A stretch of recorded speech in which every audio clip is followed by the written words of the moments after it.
जय श्री झूलेलाल। सतनाम साखी सिंधी समाचार राजस्थान में तव्हां सभिनी जो स्वागत है। दोस्तों, असांजे सिंध ऐं हिंद जा मञियल संत सतगुरु स्वामी टेऊंराम महाराज जी 137वीं जन्मोत्सव 137 जन्मोत्सव ॾाढी धूमधाम सां अमरापुर दरबार में मनायो वञे पियो।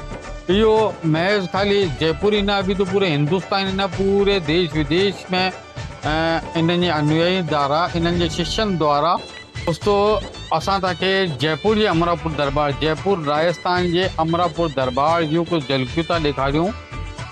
गुरु महाराज साईं जो इहो 137वां जन्मोत्सव आहे, जेको 19 जून खां शुरू थियो ऐं 23 जून ताईं इहो इलाही प्रकार जे सांस्कृतिक प्रोग्रामनि सां भरपूर हूंदो, जंहिंमें 137 थालियुनि सां गॾु महाराज जी आरती, ऐं जंहिंमें सभी भक्तगण हिकिड़ी ई ड्रेस कोड में शामिल हूंदा।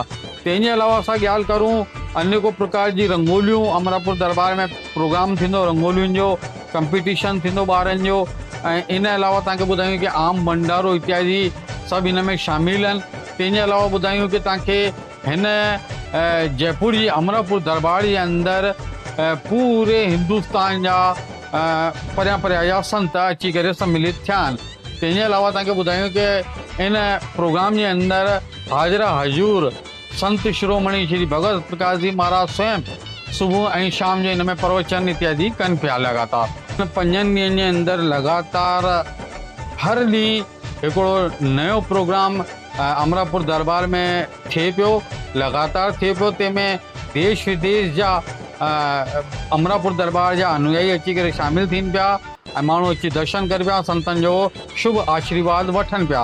तंहिंजे अलावा असां तव्हांखे ॿुधाए आहियूं कि जीअं 137 वो जन्मदिन आहे त 137 प्रकार जा भोग यानी व्यंजन उन्हनि खे चढ़ाया वेंदा। तंहिंजे अलावा तव्हांखे असां ॿुधाए आहियूं 137 किले जा लड्डू चढ़ाया वेंदा ऐं 137 ई थालियुनि जे अंदरि महा आरतियुनि जो बि प्रोग्राम कयो वेंदो।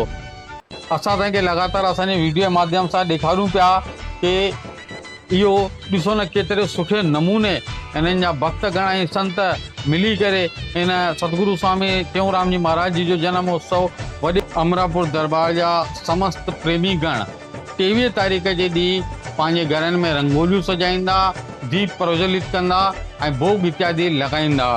दोस्तों, असां सिंधी समाचार राजस्थान जे माध्यम सां इहो चईंदासीं कि पंहिंजे नंढे नंढे ॿारनि खे, पंहिंजे नंढे पोटे पोटियुनि खे, ॾूहिटे ॾूहिटियुनि खे, पंहिंजे औलादुनि खे संतनि जी महिमा ॿुधायो, सम्झायो, संतनि जे द्वार ते वठी अचो ताकि पंहिंजी सिंधी ॿोली अजर रहे, अमर रहे ऐं संतनि जे प्रति उन्हनि जो रुझान बि रहे ऐं सिंधियत खे सम्झी सघनि, असांजी वेशभूषा खे सम्झी सघनि, असांजी भाषा खे सम्झी सघनि, असांजी संस्कृति खे सम्झी सघनि। ऐं तंहिंजे अलावा गुरुनि जी महिमा खे जेकी मोस्टली आहे अॼुकल्ह जे ज़माने में, जेका अॼुकल्ह जा ॿार, सभई ॿार न, अभी तो कुझु ॿार जीअं पंहिंजी दशा ऐं दिशा भुलिजी चुका आहिनि।